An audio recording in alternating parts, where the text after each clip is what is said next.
Even with a price increase, the Galaxy S24 Ultra proves its worth as one of the best phones, setting new records for a flagship phone in key areas such as battery life, screen brightness, and processing performance.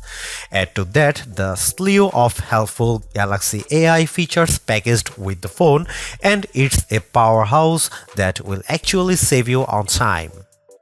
The Samsung Galaxy S24 Ultra is here to try to reclaim the top spot among the best phones by offering things the iPhone 15 Pro Max lacks. This includes a ton of Galaxy AI features that can do everything from auto-summarizing your notes and moving subjects around in your photos to translating phone conversations in real time. I am a devout supporter of what AI can do with our phones, and after using the Pixel 8 Pro's many AI-assisted features, I think it's clear that AI is where we will see the next revolution with our mobile devices. Not surprisingly, the Galaxy S24 Ultra is marketing itself as the AI phone to beat in 2024. From its intuitive circle to search feature that can reveal what weed is growing in my backyard to chat assist which automatically picks a better tone for my messages, these Galaxy AI features aim to simplify my life. At the same time though, the Galaxy S24 Ultra's $1,299 asking price is $100 more than what you'd pay for a Galaxy S23 Ultra or iPhone 15 Pro Max.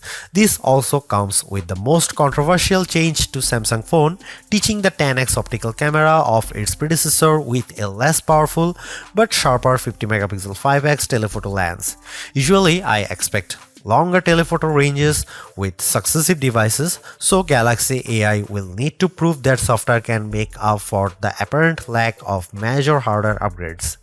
In my Galaxy S24 Ultra review, I will dial into the practicality of the phone's new Galaxy AI feature, assesses how its new cameras compare against its predecessor and rivals, find out how long its battery lasts, and ultimately determine if it's worth the money.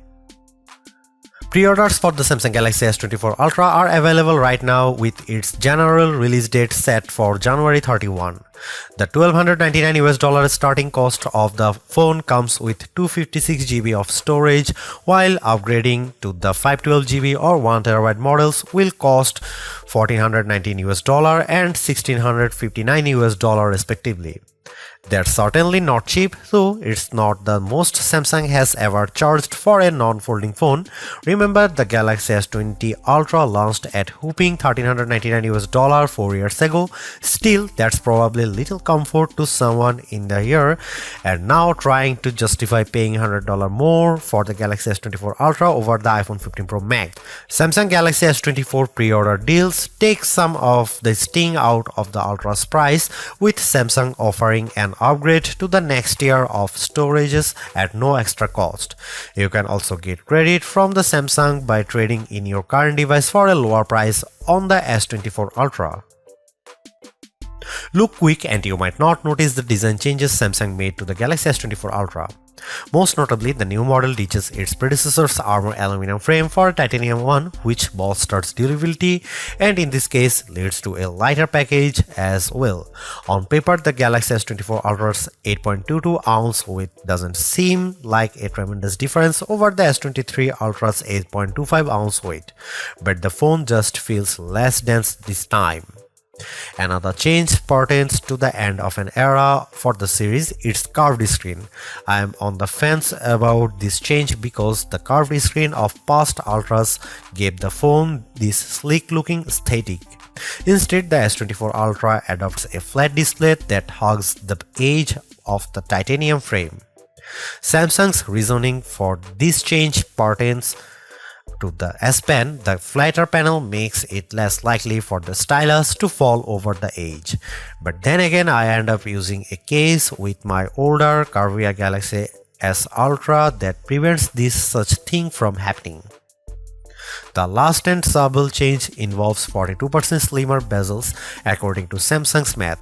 I only see it with the bottom portion at the display since the rest of the bezels appear very similar to the Galaxy S23 Ultra. One of the disappointments that will probably go under the radar is how there is no significant change to the S Pen. I was really hoping for Samsung to add something new to the fold here, seeing that the S Pen is one of the features that makes the Ultra distinctively different from everything else. Overall, I don't love or hate the design, but at least there are far more color options to choose from versus other phones, like the titanium violet version of my review unit. On top of that, there are several cases at launch that sprinkle more utility to the phone, like the preview window of the S View wallet case. Over the years, I have been less concerned about the resolution of a flagship's display, mainly because today's QHD Plus resolution is more than adequate. That's exactly what the Galaxy S24 Ultra is packing, a 6.8-inch QHD Plus dynamic AMOLED 2X display that is rich in detail, offers outstanding viewing angles and vibrant colors that makes YouTube trailers like Furiosa jump out at me as I watch it. But of course, all that wouldn't mean much if the new doesn't beat its predecessor in the brightness department. Samsung's no different with the Galaxy S24 Ultra, which the company claims to have a rated brightness of 2600 nits. I am never one to believe the hype because these ratings often don't reflect their true-to-life behavior, which is why I place more emphasis on our actual testing. This is where it gets interesting because the Galaxy S23 Ultra reached a peak brightness output of 1225 nits in our display benchmark testing. It's an improvement to 1353 nits with the Galaxy S24 Ultra in our testing when displaying HDR content. That's fantastic, and I didn't have any issue watching YouTube clips or playing my mobile games outside with direct sunlight beating down on me. Samsung kept the S24 Ultra's display refresh rate to 1 to 120Hz, which is what I expect from a flagship today. Still, Samsung missed an opportunity to increase that refresh rate to perhaps 144Hz to further differentiate itself. Without question, the biggest controversy circling the Galaxy S24 Ultra centers around Samsung's decision to ditch the 10x optical zoom camera of the S23 Ultra for a 5x optical one. That one key spec will cause people to think the new camera setup is technically inferior, but bear in mind that Samsung trades in the optical range for a higher resolution sensor, a 50 megapixel sensor instead of a 10 megapixel one to be specific. The Galaxy S24 Ultra remains a formidable camera phone consisting of a main 200 megapixel camera boasting 60% larger pixels, a 12 megapixel ultra-wide camera, a 10 megapixel telephoto lens with a 3x optical zoom, and that new 50 megapixel telephoto camera with a 5x optical zoom we mentioned above. That camera can still offer 10x zooms by taking a picture and then zooming in as the resolution drops to 12 megapixel. Samsung says that this approach on the S24 Ultra can deliver the same optical quality performance as its predecessor, which doesn't surprise me. We have seen this executed on other phones with excellent zooming results like iPhone 15's 2x telephoto zoom. Before I detail the new telephoto camera and whether Samsung made the wrong decision, I will explain how this phone other cameras perform under different situations along with side-by-side comparisons against the S23 Ultra and iPhone 15 Pro Max.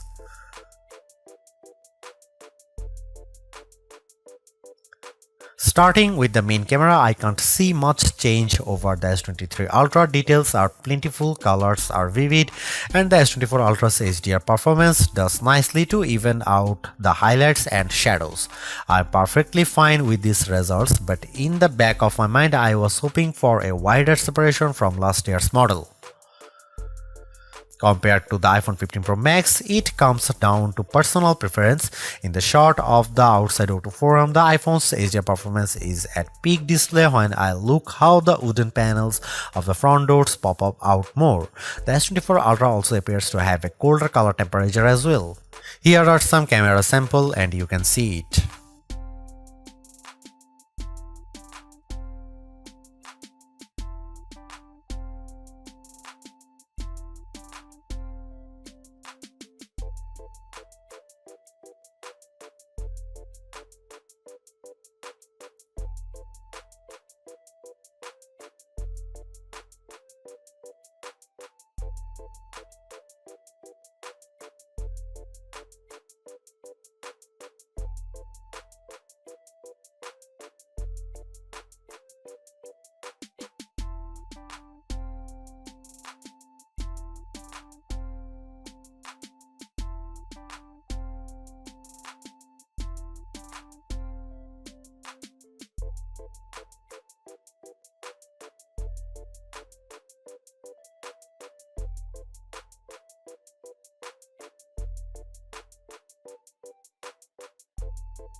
There is a lot to say about how Samsung's approach to artificial intelligence with the Galaxy S24 Ultra. From my experience, the Galaxy AI capabilities are fairly intuitive to use and save me a lot of time, exactly what AI is supposed to do for us. Features such as circle to search, generative edit, instant slow-mo, and note assist all feel polished, while others such as live translate could benefit from more machine learning. Regardless, the Galaxy S24 Ultra proves that AI is here for the long haul. Yet I am a little disappointed that the Galaxy S24 Ultra camera performance doesn't have the same dramatic improvement I have seen from past updates.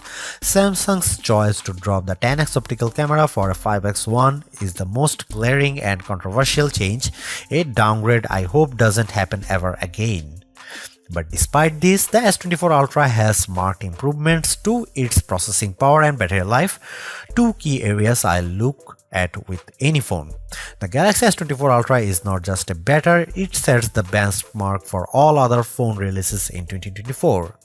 Knowing that the increase in price to $1,299 does complicate matters a bit, given that I feel the majority of its AI features are practical, combined with its performance and battery gains, it's still worth getting the Galaxy S24 Ultra if you are in the market for a super phone or upgrading from a handset that's a few years older.